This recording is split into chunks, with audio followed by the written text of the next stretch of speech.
paradoxalement, 1940 était beaucoup plus supportable pour les Juifs que 1942. Que les Juifs se voient interdire certaines professions, c'est une chose. Qu'il y a une séparation, qu'il y a un apartheid aux dépens des Juifs et pas seulement des Juifs, c'est une chose. Qu'on veuille les éliminer, c'est une autre chose. Qu'on veuille les exterminer, c'est une autre affaire. Il ne faudrait quand même pas confondre la ségrégation et la séparation avec l'élimination. Et ce que font beaucoup de Juifs. On veut très bien que, comme on dit, le pire n'est jamais certain. Ce qui s'est passé en 40 est bien moins pire que ce qui s'est passé en 42 ou 43. Mais sur le moment, on pouvait penser que c'était ce qu'il y avait de pire. La phase équinoxiale est une phase, en 40 on était en phase équinoxiale, où l'on sépare ce qui doit être séparé.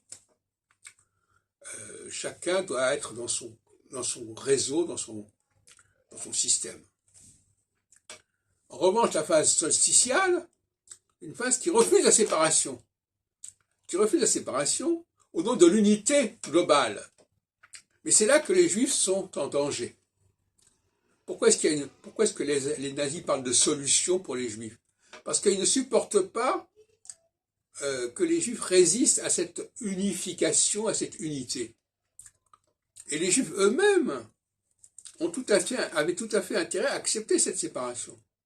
C'est pour ça que quelque part, la Révolution française, l'émancipation des Juifs, qui consiste à leur donner les mêmes droits que les citoyens, quelque part est une aberration. Parce qu'il est souhaitable quelque part que les Juifs se distinguent. Quand bien même ça se ferait à leurs dépens par certains côtés, mais pas forcément par tous les côtés. Tu vois ? De la même façon que si certaines populations en France n'ont pas le même profil, il ne faut pas leur imposer le même profil.